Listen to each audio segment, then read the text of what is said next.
Alors, le résultat d'apprentissage aujourd'hui était de voir les transformations qui modifient la forme d'un graphique. Donc, on a déjà vu les translations, on a vu la réflexion, et maintenant, on va regarder à l'élongation et le rétrécissement vertical ou horizontal. Donc, non seulement on peut glisser un objet ou un graphique, on peut lui mettre une réflexion, mais on peut également l'agrandir ou le rétrécir selon la situation. Alors, le premier, c'est l'élongation verticale. Donc, si le graphique de A fois f de x. Donc, remarquez, quand c'est vertical, c'est A fois ta fonction. Okay, la fonction ne change pas, elle est A fois plus grande. Donc, où A est plus grand que 0 est une élongation verticale ou un rétrécissement vertical du graphique de f de x par rapport à A. Donc, si A est plus grand que 1, le graphique subit une élongation verticale de rapport à A. Donc, si vous regardez ici, j'ai x au carré qui est rouge en ce moment, et j'ai 2x au carré qui est bleu, donc ça, c'est plus grand que 1. Remarquez l'élongation verticale. Donc, tout ce qui change, c'est une élongation ici. Donc, je regarde, pardon, lui ici. Et maintenant là. Donc, tout est deux fois plus grand. Donc, lorsque j'étais à 1 et 1, je suis maintenant à 1 et 2. Donc, tout est deux fois plus grand. Chaque point est deux fois plus grand sur l'axe des Y à la même situation X. Pareil comme si entre 0 et 1, c'est un rétrécissement vertical. Donc, maintenant, il est 1 demi fois de qu'est-ce qu'il était. Donc, lorsqu'il était à 1, maintenant, il est à 0,5 ici. Tout est la moitié de ce qu'elle était. Okay? Chaque point. Alors maintenant, on a aussi ce qu'on appelle l'élongation horizontale. Donc ça, c'est où f de k de x. Donc remarquez que le k est dans la parenthèse. Donc la fonction n'a pas changé. X est maintenant k fois quelque chose. K fois lui-même. Où k est encore une fois plus grand que 0. Donc la seule différence, c'est que ça va être une élongation verticale ou un rétrécissement horizontal de 1 sur k. Donc, ça va être 1 sur k fois ce que c'était. Donc, c'est l'axe des x qui va vraiment modifier. Donc, si k est plus grand que 1, c'est 1 sur k. Et si 0 est plus petit que k, qui est petit que 1, c'est encore 1 sur k. OK? Donc, ça ne change pas nécessairement. Tout ce qui va changer, ça va être 1 sur une fraction qui va finir par être plus grand. Là. Mais il n'y a pas de stress pour l'instant avec ça. Ce qui est important à noter, c'est que les changements vont arriver horizontalement. Donc, dans ce cas ici, vous avez la racine de x qui est en rouge ici. Les points qu'on reconnaît qui sont importants, c'est le point 1, 1. Le point 4, 2 aussi est important. OK? Remarquez la racine de 2x. Donc, si j'ai la racine de 2x, je suis dans une situation de f de kx, k fois x, ce qui veut dire que ça va être 1 sur 2, mon rétrécissement horizontal, parce que k est plus grand que 1. Donc, toutes les valeurs de x vont être la moitié de ce qui était. Et regardez ici, à 1, 1, mon graphique ici est à 0,51. Donc, il était la moitié de la valeur de x que l'autre était, mais la valeur d'y n'a pas changé. Lorsque x est à 4, 2, remarquez que mon bleu est à 2, 2. Donc, la valeur d'y n'a pas changé, mais la valeur de x est deux fois plus petite que ce qu'elle était. Et évidemment, on a aussi le 6 et le... Pardon, ce serait le 3,5 ici. 2, 3 à 3,5. On aurait un peu plus loin, on aurait 12 et 3,5. OK? Donc ça fonctionne comme cela. Et si vous avez, mettons, 0,5x, donc là, ça va être 1 sur 1 demi. On sait très bien que ça, c'est comme dire 1 fois 2 sur 1. Ce qui veut dire que l'axe des x va être maintenant deux fois plus grand. Okay, donc, regardez, quand je suis à 1, 1, mon vert ici est à 2, 1. Donc, il est deux fois plus grand hein, que lui sur l'axe des x. Pareil comme quand je suis à 4, 2, lui va être à 8, 2 parce qu'il est deux fois plus grand hein, sur l'axe horizontal.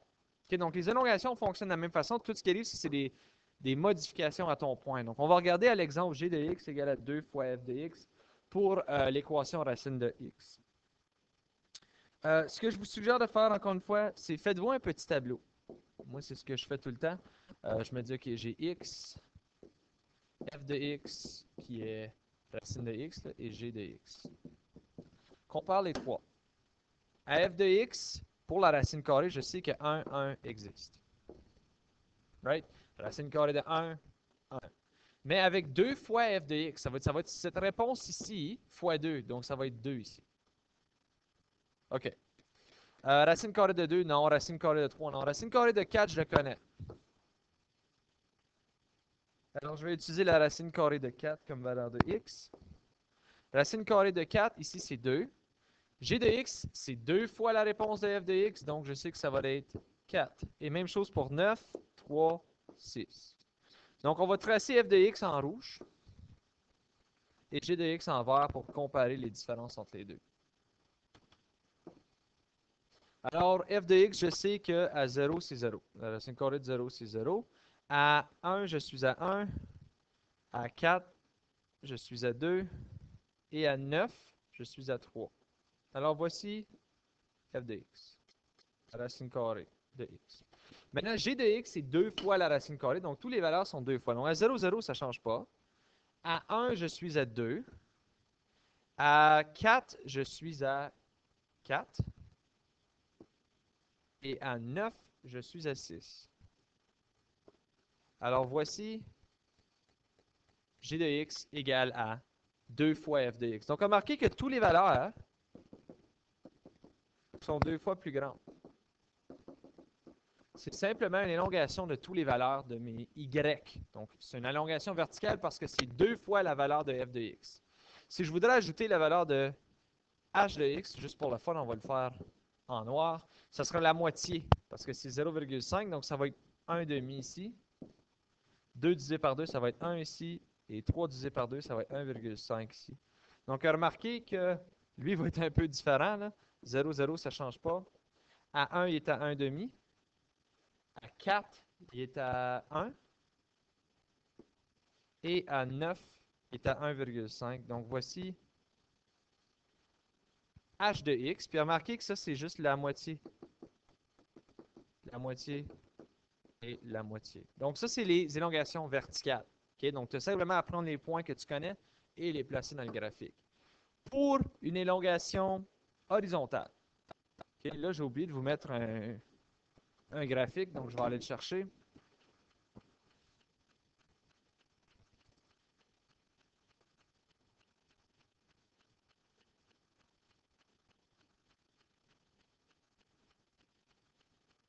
Pardon, j'ai aussi oublié de vous dire de décrire les transformations et d'écrire l'équation, donc je vais le faire immédiatement. Alors, dans le cas de g de x, nous avons ici, c'est une élongation verticale de facteur 2. Et l'équation, ça va être g de x est égal à 2 fois f de x, ce qui est la même chose que dire 2 fois la racine de x. Pour h de x, nous avons une élongation, pardon, un rétrécissement vertical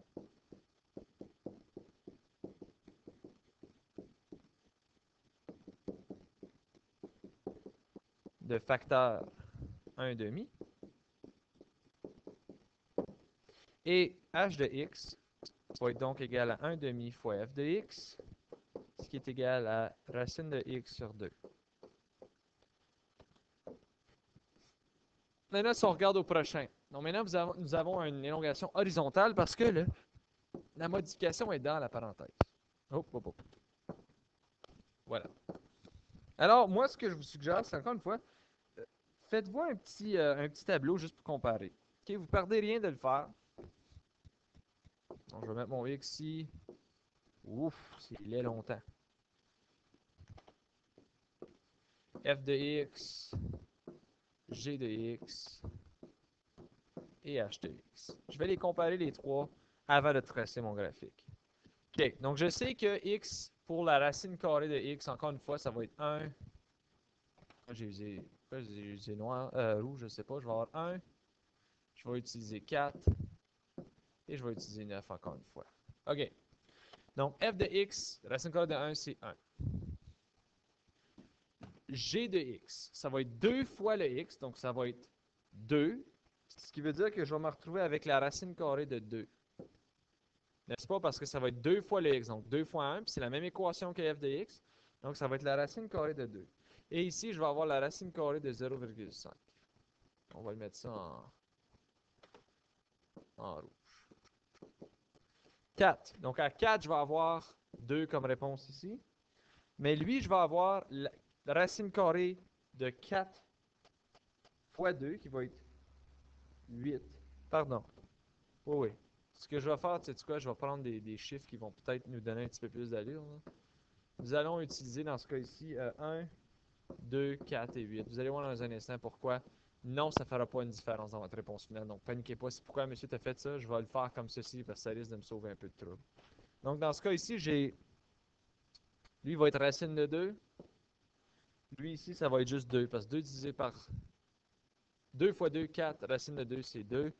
Et lui, ici, on va avoir 1 parce que la racine carrée de 2 divisé par 2, c'est la racine carrée de 1 qui est 1. OK? Donc, à 4, ici, nous avons 2. Ici, nous avons la racine de 8. Et ici, nous allons avoir la racine de 2. Et à 8, nous avons la racine de 8. Là, maintenant, 8 fois 2, ça va me donner 16. La racine de 16, ça, c'est 4. Et 8 divisé par 2, c'est 4, ce qui va me donner 2. OK. Vous allez voir dans un instant pourquoi est-ce que j'ai fait ça. Donc, je vais prendre mes informations que je connais. Donc, à 1, je suis à 1. Oh, pardon, on va faire f de x en vert en premier. À 1, je suis à 1. À 4, je suis à 2. C'est pas mal toute l'information que je sais qui est le plus précis possible. Je sais que je suis à 0, donc ça, c'est environ mon f de x. Pour mon g de x, à 2, je suis à 2. À 0, je suis encore à 0. Et à 8, je suis à 4.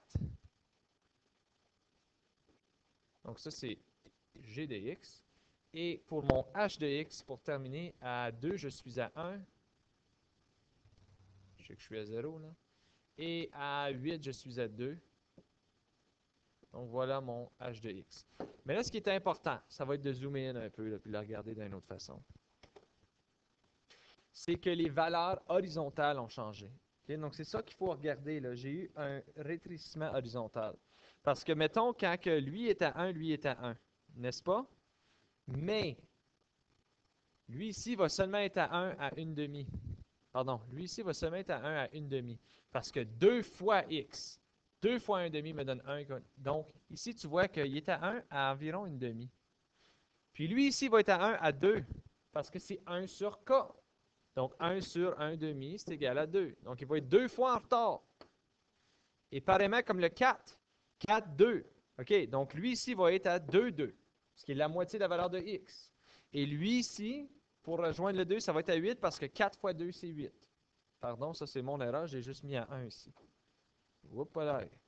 On fait des erreurs, puis on les célèbre. Bon, voilà, et voilà. Donc, vous avez un rétrécissement horizontal ou une élongation horizontale. Donc là, je vais regarder mes équations. Donc, g de x, si c'est 2, ça va être un rétrécissement horizontal de facteur 2. Et ici, je vais avoir g de x qui va être égal à f de 2 fois x, ce qui va être donc racine carrée de 2x. Donc, le x est remplacé par 2 fois x. Et maintenant, si je regarde aussi à mon h de x, ça va être égal à une élongation horizontale de facteur 1 demi. Et ceci, ça veut dire que h de x va être égal à f de 0,5 fois x, ce qui est la même chose que la racine carrée de 0,5x. Bon. Faisons le dernier ensemble. Je vais faire le B parce que c'est le plus difficile des deux. J'espère que ça puisse clarifier les choses un peu pour certains d'entre vous. Donc, on compare le x au carré à mon 4x au carré ici. Alors, je vais vous sortir un petit graphique pour qu'on puisse au moins faire les deux comparaisons. Je vais commencer avec le premier scénario. Parce que vraiment, dans le fond, on en regarde à ces deux-là et on se dit, lequel est-ce que c'est? Est-ce que c'est 4 fois f de x? Ou est-ce que c'est f de 4 fois x? Vous comprenez qu'est-ce que je veux dire? Donc, c'est mêlant parce qu'on n'est pas sûr dans quel scénario est-ce qu'on se retrouve. Parce que en réalité, il y a deux scénarios qui vont nous donner cette réponse-là. Donc, on doit prendre les deux scénarios en considération. Scénario numéro 1. OK? Scénario numéro 1 qu'on assume tout avoir vu, qu'on espère que c'est celui-là, c'est 4 fois f de x. Donc ça va me donner que l'équation est égale à 4x au carré. Donc si jamais je fais juste x au carré en noir pour commencer, je sais qu'il y a le point 0, 0. il y a le point 1, 1, puis il y a le point 2, 4, moins 2, 4. Ça, c'est un 3, là. Pardon. 2, 4, moins 2, 4. Et il y a le point 3, 9 aussi qui est là.